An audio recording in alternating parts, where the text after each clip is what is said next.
Hello everyone, welcome back to my channel. I wanted to make this video while I've got 10 minutes to myself to talk in peace. I wanted to talk about why I decided to start a YouTube channel. I've been wanting to start a YouTube channel for a while now, and I just didn't know where to start, how to start, or anything. I was watching other people's vlogs, trying to get ideas of what things to film and how mine could be different than everybody else's. And I couldn't figure out what it is, and I still haven't figured out what that is. So what finally prompted me to really start recording, really start going out and learn to edit and actually create the channel, create our Instagram page, everything like that. What made me start doing that was because this is going to be quite hard for me to talk about, but I'm just going to get on with it. On the 30th of April 2019, my nan sadly passed away. She had COPD, which is what she died of, sadly. On the 29th, the day before, I sat with her when she was in hospital, and I watched the strongest woman, not just mentally, not just emotionally, like physically, like the strongest woman I've ever known. I watched her deteriorate and struggle to breathe, and she just couldn't even hold a conversation. She was so ill, and that was really hard. It's probably been a bit traumatic as well, if I'm honest. So yeah, on the 29th of April, I had a text from my mum.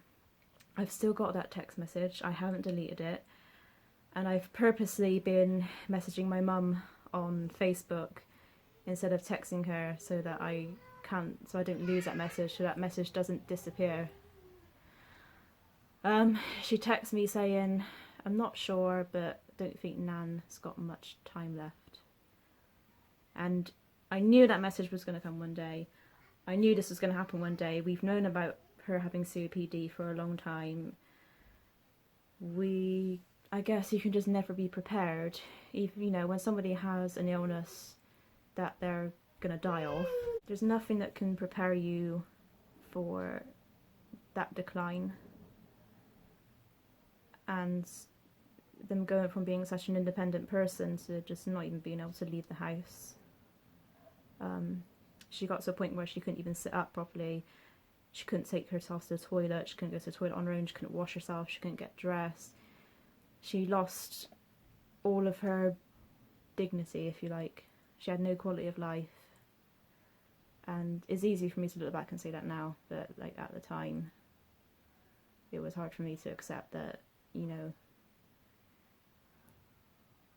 it was for the best. So I went to the hospital. My auntie was already there. I met my auntie there, and my nan was fairly alert at the time. I spoke to her for a bit. My mum turned up. My mum was in pieces. My uncle turned up. He was in pieces. And we had a few other members of family come up to see her because by then pretty much everyone knew that she was going to pass away very soon. We were taken into a side ward. She didn't have any oxygen. They took her oxygen away. They took all the drips. They took everything away. They were just giving her morphine injections in her arm, just here.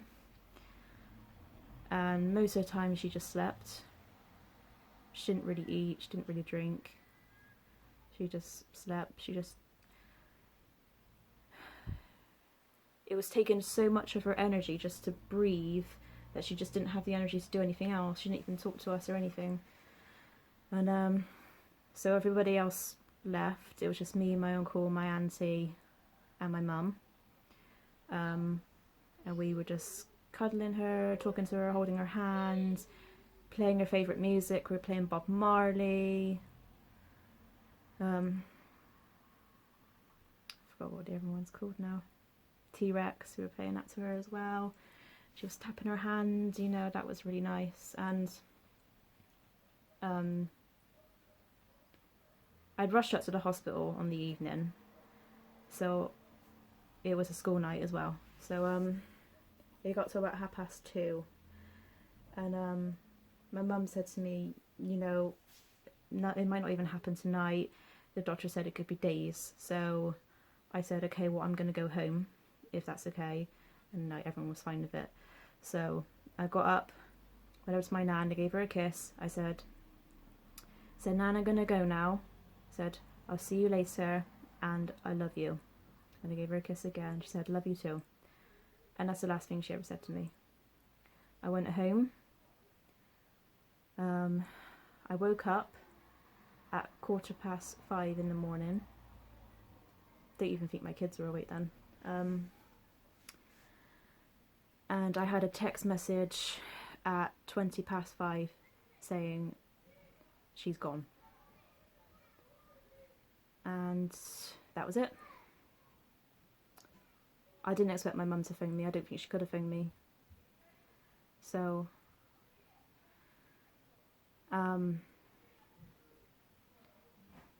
it was like I was stood on a rug, somebody grabbed it and just yanked it out from under my feet. That's what it was like. My brain went from being tired, fairly clear, to just being just a haze, like a fog. Like, it's like I was in a daze. It was weird because, you know, I was crying and stuff like that. And my kids got up, and like I said, it was a school day. So I got up and I went into sort of autopilot. Made them breakfast, made the packed lunch, got them dressed. But it was really weird because I can remember I was walking around and my body felt really heavy, like my body was made of lead, like I was just dragging myself around, and I was walking around like I was like tipsy, like everything's just hazy. It's like I'm moving in slow motion. I didn't really know what I was doing. I couldn't have told you my date of birth. I couldn't even told you my middle name for that day. So obviously I was in no fit state to take the kids to school. Luckily their dad took them. I went in the car, but he took them in from me. And yeah, I just sat in the car and kind of didn't feel real. Did not feel real. Not in the slightest. I couldn't accept that she was gone. And eventually my mum came home. She'd been at the hospital like all night, so she was just exhausted. Gave her a hug. My auntie came in as well. Gave her a hug, and then my mum went up to bed. Fair enough, like she needed to.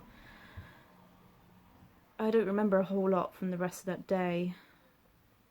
I just remember just doing nothing, just sat there, not even like thinking of anything. It's just this great big cloud, this mist around me.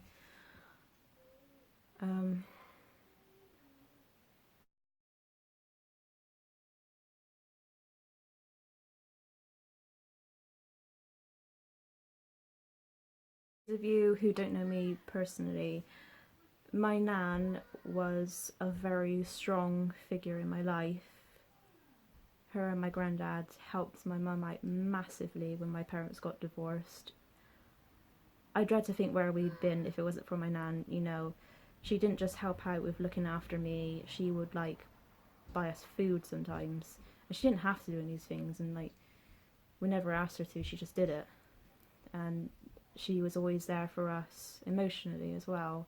You know, no problem was silly, no problem was too big or too small. She had the answer to everything. She really did. And she was such a headstrong woman, like stiff upper lip, you know, that sort of thing. She went through a lot in her life, a lot, and she was a very strong lady.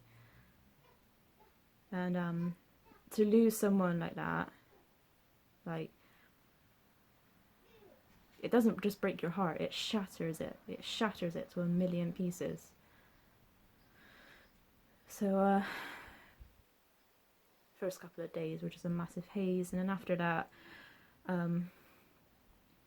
we went to my nan's house because we had to, you know, do all the practical stuff, you know, make an appointment with the registry office to register the death. We had to contact the funeral providers.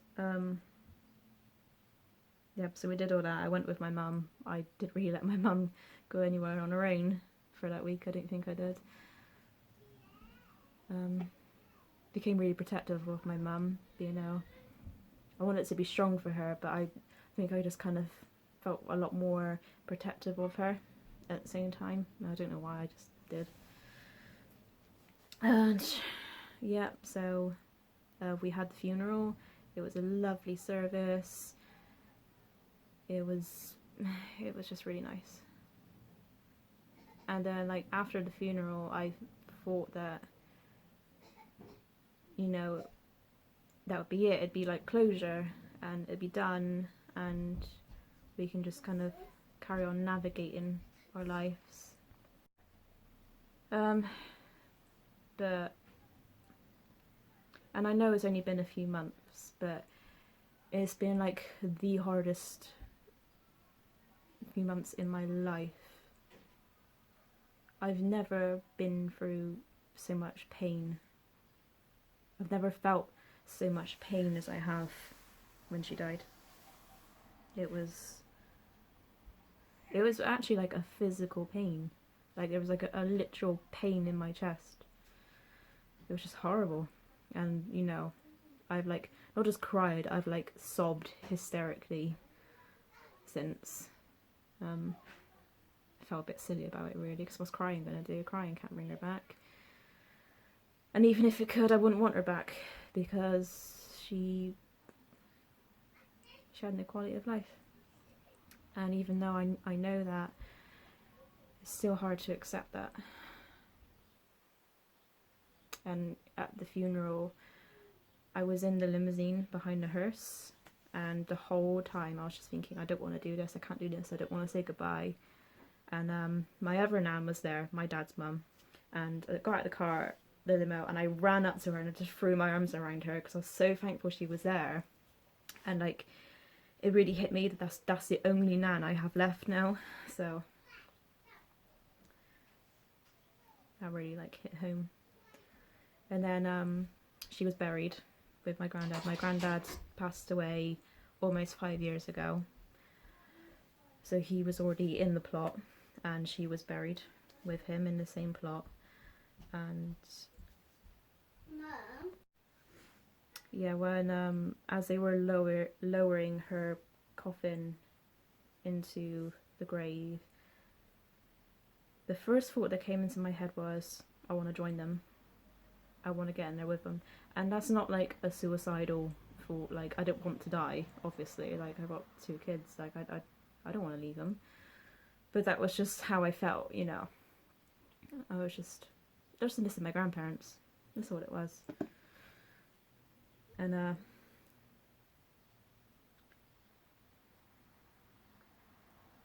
you know, it's still hard to accept that she's gone, even a few months on. And okay, I didn't see her pass away, but I saw her in the chapel to rest, and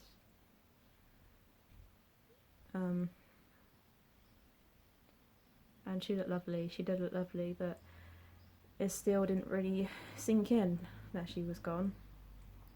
So anyway, back to why I started the YouTube channel finally, is because the last few months I have just become a recluse, just not wanting to go anywhere, like just about managing to do the school run and go to work, and other than that just wanting to be at home. And if I did go out, it had to be with someone, and if I was on my own the whole time, like, my heart is just racing, I'm getting really stressed, and all I'm thinking is, I want to go home, I want to go home, can I go home now? And I knew that it wasn't healthy. It's not a healthy mindset, and it's not a nice way to live either, really. So, and obviously I was feeling really down as well, because every time the 30th of the month was rolling round, it was just like a build up of grief all over again. So like, we've not long had the 30th, and I went through it again. Like, I was just like crying and withdrawn, not wanting to do anything, and I thought, like, I need to do something to keep me busy. I have to do something, because like, I work part-time, I look after the kids, they go to bed, and that's it. Like, you know, it's like when the kids are up all day, you're constant all day long. They go to bed, and then you're like, okay, what do I do now? So if I'm not working, I'm at home and I'm just sat there, and I don't watch TV. I don't enjoy watching TV. So I read, and, you know, I'll be reading, and those little things just remind me of Nan. It would set me off again. So I decided that I was going to do this. I was going to learn a new skill, if you can call it a skill, I don't know. But I'm going to do something that I'm going to enjoy, it's going to get me out of the house, and it's going to be fun to do with the kids. So the kids are going to benefit from too. So that's why I started this YouTube channel, is because of my grief and a way to channel that grief. So yeah, that's why I started a YouTube channel. The reason I came up with the name Perfectly Imperfect is because that is just what we are. That's just our lives.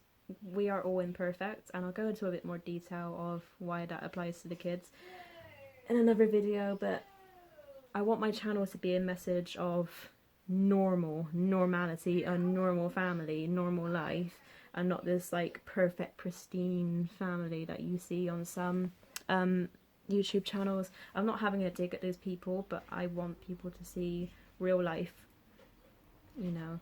And that's why I leave in my videos when the kids are like kicking off or having a tantrum. I leave it in because that's real life. That's the way it is. It's imperfect, but you know what? It's perfect for me.